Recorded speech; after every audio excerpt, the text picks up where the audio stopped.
So hi, so it's Ken again. It's Ken again. So today we're going to do a prop push. We're going to do a bit of a standing exercise, a bit of dang standing in the pose, and we're going to put some try and feel exercises in there as well, some shili. Okay, so we're going to do. My main art is Tai Chi, but I study Ichuan as well.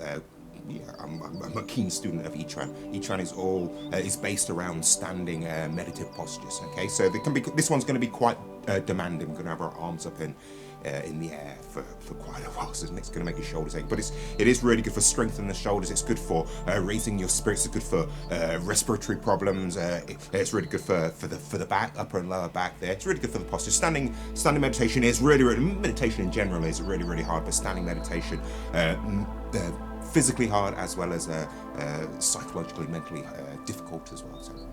So give it a go. It's just an experiential it's hard while you're doing it, but the benefits you get from practicing they are amazing. Your body will get stronger, your mind will get sharper. But let's get on with it. So we'll start. We'll really try to connect with our core, with our deep frontal line, with our center. So I just want you to bring your heels together as if you were about to start a Tai Chi form. I just want you to lift your toes off the ground. Lift your toes off the ground, drop the weight into the heels. Make sure the structure is not buckling. So pull your belly in from the inside towards the back, and at the same time, push your sacrum forwards and sit down like you're sitting down on a high stool.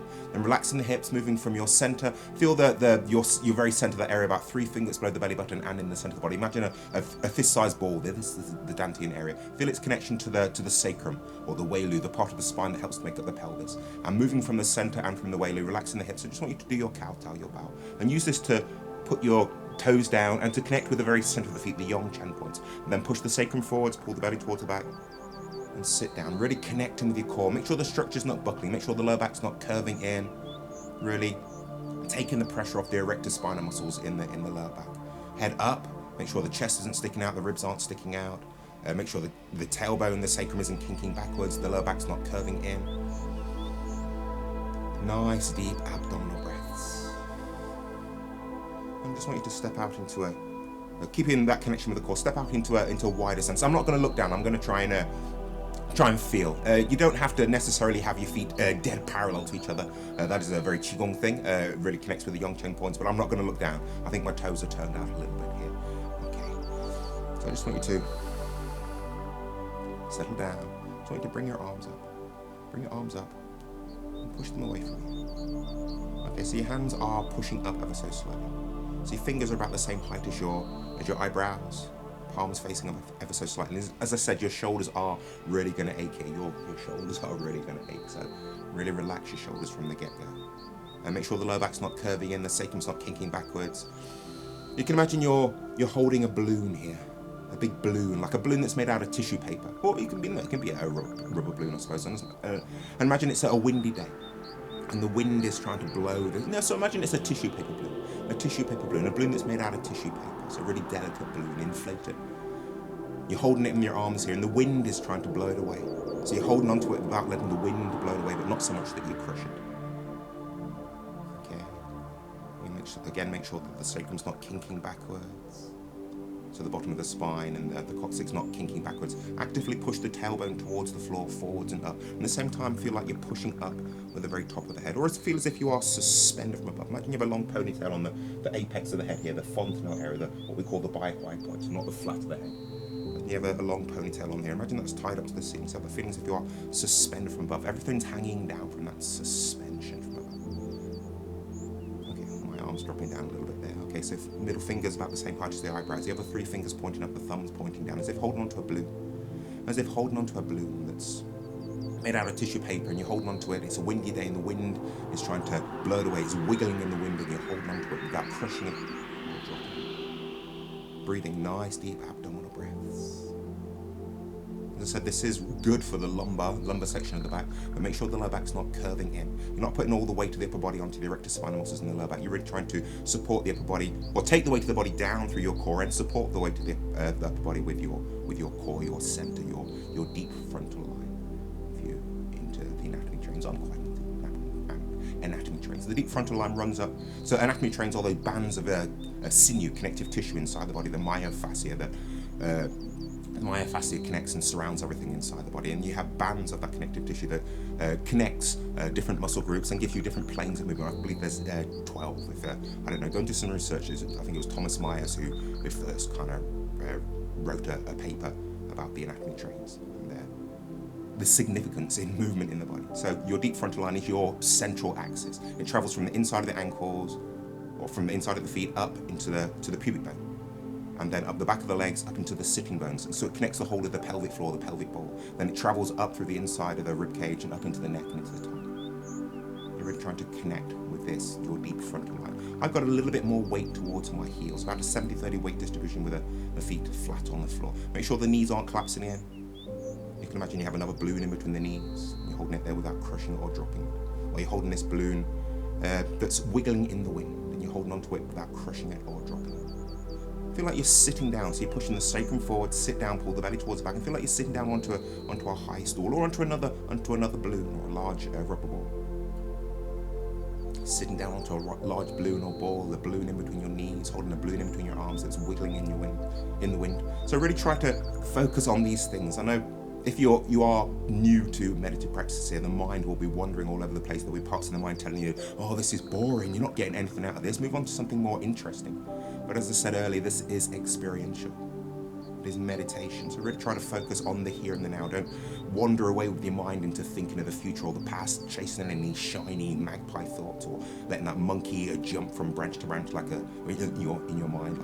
Don't let your mind jump from thought to thought to thought like a monkey in a tree jumping from branch to branch. Really try to tie that monkey down and really focus on what you're doing in the here and the now. And your shoulders are probably starting to ache now. So take a breath in through your nose to your belly. As you breathe out, feel the shoulders releasing, relaxing. You do, as I say, this is experiential. You learn how to let go of all unnecessary muscular effort. You get to a point where the tension in the shoulder, you just let go, you release. And you do, when you have that release, you do attain a new sense of connectivity inside the body. Again, with those anatomy trains. Let go of habitual tensions that can be problematic, can pull against other muscles and cause injuries, pain. And by doing your standing practice, you learn to let go of what is not necessary. And the same with the thinking as well. Through going through this process, you learn to let go of unnecessary thinking. And thinking and overthinking causes a lot of health problems, issues in the world, mental and physical. So hold on to this balloon that's wiggling in the wind, a balloon in between your knees, sitting down for a large balloon.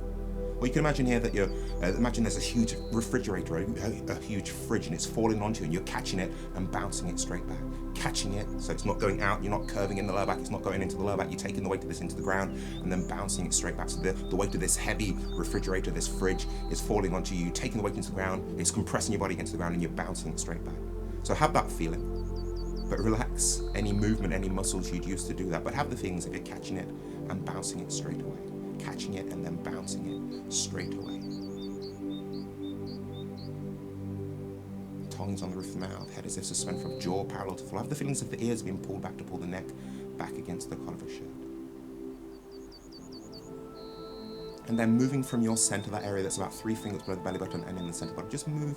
Keep your arms where they are, and just move your body to the side. Your upper body to the side, and back to the center. Moving from your center, then move to the other side.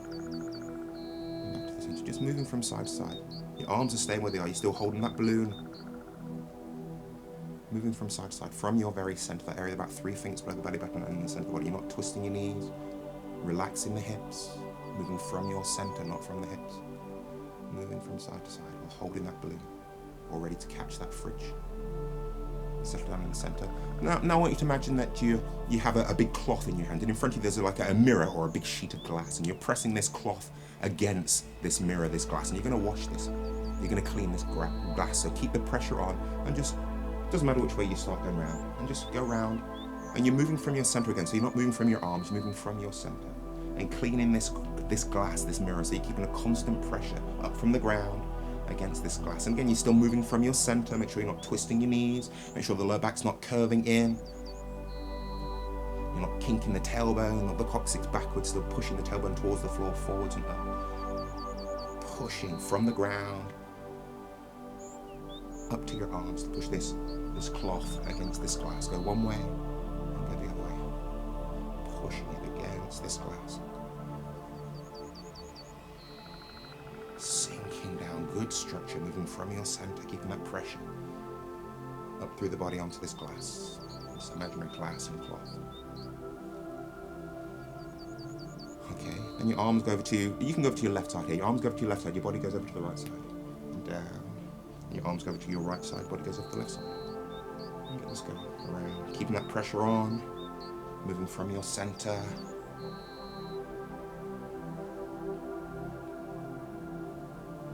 One way and the other way, so the body's going one way, the arms going the other way, moving from your center. Feel the strength of the earth. You're still cleaning this glass, and the pressure on. Make sure the hips aren't tensing up and taking over here. In comparison to the sacrum, the part of the spine that makes up the pelvis, and your very center of that ball in the belly, in comparison to them, the hips, the inguinal crease, what we call the quad area, are insubstantial to them. So less substantial. Yin compared to their yang. We know this is not just hard and soft. Back to the center. Take a breath in and lower your arms down. So I wasn't timing that, but you should kind of stand like that. You work up to about 10 minutes. Don't do more than 10 minutes in that posture. This is, it's really demanding. It really strengthens your arms. You learn how to let go of unnecessary tensions in the body and in the mind. Really good for the breathing, the respiratory. Really open up your lungs here. Really good for the back, upper and lower back. But make sure the lower back isn't curving when you do it.